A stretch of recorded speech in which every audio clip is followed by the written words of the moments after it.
শ্রোতা মণ্ডলী সকলকে জয় যিশু। আমি পাস্টর বিপ্লব সরকার, হোয়াটসঅ্যাপের পক্ষ থেকে আজকের বাইবেল অধ্যয়নে যা টিম ব্রাউনের স্বাগত জানাই সবাইকে। আজকে বাইবেলের অংশ প্রেরিত তার 20 অধ্যায় 17 থেকে 38 পদ এবং আজকের শিরোনাম চোখের জল কথা বলে।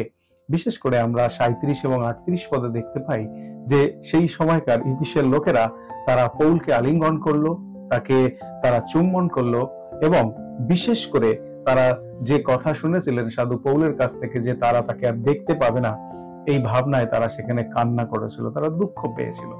বিশেষ করে চোখের জল যে কথা বলতে পারে, বাইবেল আমাদেরকে সেই বিষয় আজকে প্রকাশ করে। আমরা বিশেষ করে বাইবেলের বিভিন্ন জায়গা থেকে দেখতে পাই এসেও যখন তার জন্মগত অধিকারকে তিনি হারিয়েছিলেন তার জন্য তিনি কেঁদেছিলেন। আমরা বিশেষ করে দেখতে পাই যে হান্না তার বন্ধ্যাত্বের জন্য কেঁদেছিলেন। আমরা দেখি যোসেফ তার ভাইদের সাথে যখন তিনি মিলিত হয়েছিলেন তিনি কান্নায় ভেঙে পড়েছিলেন। আমরা বিশেষ করে দেখতে পাই যখন আমরা জিরুমিও জিহুদার জন্য কান্না করেছিলেন, আমোসকে আমরা ইসরায়েলের অবাধ্যতার জন্য কান্না করতে দেখি এবং বিশেষ করে প্রভু যীশু খ্রিস্ট যখন লাসারের মৃত্যুর সেই পরিবারে যান সেখানেও তিনি কেঁদেছিলেন। অর্থাৎ আমরা এক প্রকারে বলতে পারি এবং আজকের যে অংশে আমরা দেখি যে ইফিসে খ্রিস্টের ভাই এবং বোনেরা তারা একে অপরের সাথে সেই পৌলের নিমিত্ত এবং পৌলের কাছে তারা ক্রন্দন করছে। বাইবেল আমাদেরকে এই বিষয় উল্লেখ করে।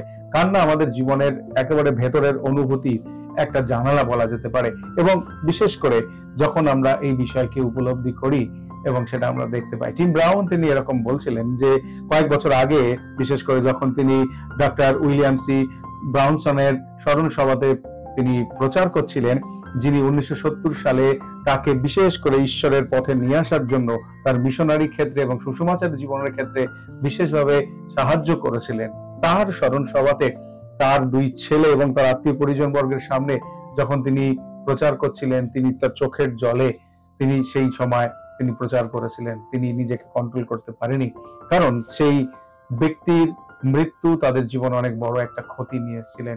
এবং বাইবেল আমাদেরকে অনেক জায়গাতেই সেই বিষয়ে আমাদেরকে দেখায়। যদি আমাদের হৃদয়, যদি আমাদের অন্তঃকরণ সেই কান্না অনুভব করে, দুঃখ অনুভব করে, যেন আমরা সেটা ব্যক্ত করি, সেটা প্রকাশ করে দিই, কারণ চোখের জল ঈশ্বরের কাছে অত্যন্ত একটা গুরুত্বপূর্ণ আমাদের জীবনের অনুভূতি হিসেবে প্রকাশ পায়। তাই আজকে যখন আমরা তার কাছে প্রার্থনা করি, যদি আমাদের মনে হয় আমরা ক্রন্দন সহকারে প্রভুর কাছে প্রার্থনা করব, যারা কাঁদছে আমরা তাদের জন্য প্রভু যিশুর কাছে প্রার্থনা করি।